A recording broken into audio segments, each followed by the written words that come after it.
मान लो एक शॉपकीपर ने एक कस्टमर से 2,50,000 रुपीज कैश में ले लिए बिना पैन कार्ड देखे। तो इस सिचुएशन के अंदर क्या होगा? क्या दुकानदार को जेल जाना पड़ेगा या फिर उसके ऊपर 100% पेनल्टी लगेगी?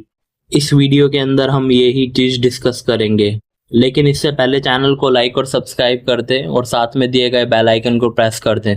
देखो, अपने देश इंडिया के अंदर कैश ट्रांजैक्शन को इनकम टैक्स एक्ट का सेक्शन 269 ST कंट्रोल करता है और रेगुलेट करता है। अगर कोई ट्रांजैक्शन 2 लाख रुपीस या उससे ज़्यादा का है तो वो ट्रांजैक्शन कैश में नहीं हो सकता, चाहे वो 2 लाख या 2 लाख से ज़्यादा की पेमेंट एक ही ट्रांजैक्शन के अंदर हो या फिर मल्टीपल ट्रांजैक्शन के अंदर हो। मतलब कि आप एक सेम पर्सन से एक दिन के अंदर 2 लाख रुपए से ज़्यादा कैश के अंदर पेमेंट एक्सेप्ट नहीं कर सकते या पेमेंट नहीं ले सकते। और दूसरी बात यहाँ पर ध्यान देने की ये है कि काफ़ी लोग सोचते हैं कि 2 लाख रुपए कैश रूल सिर्फ सेम डे पर अप्लाई होता है, लेकिन ये पूरी तरह सही नहीं है।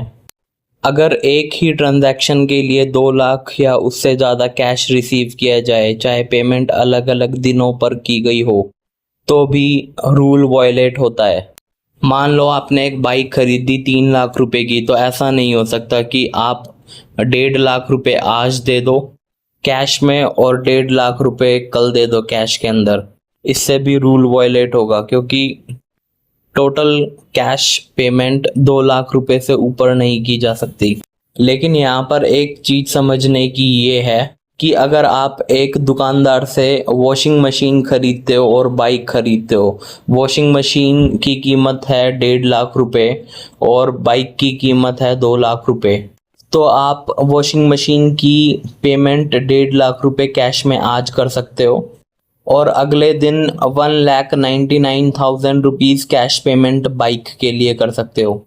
इससे रूल वायलेट नहीं होगा, क्योंकि ये 2 अलग अलग ट्रांजैक्शन से जुड़े हुए हैं और अलग अलग दिन भी हो गए हैं।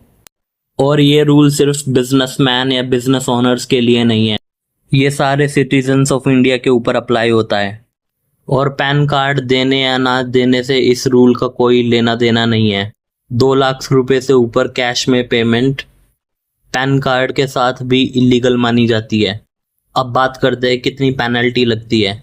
देखो, पेनल्टी उस इंसान पर लगती है जो कैश रिसीव करता है, चाहे वो दुकानदार हो, कोई सेलर हो या कोई आम आदमी हो।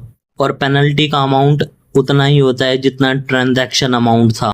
ये पेनल्टी का प्रोविज़न इनकम टैक्स एक्ट के सेक्शन 271 DA के अंदर मेंशन्ड है। हाँ, लेकिन किसी भी व्यक्ति को जेल नहीं होगी। इस वीडियो को ज़्यादा से ज़्यादा शेयर करो अपने फैमिली मेम्बर्स के साथ और चैनल को लाइक और सब्सक्राइब करो।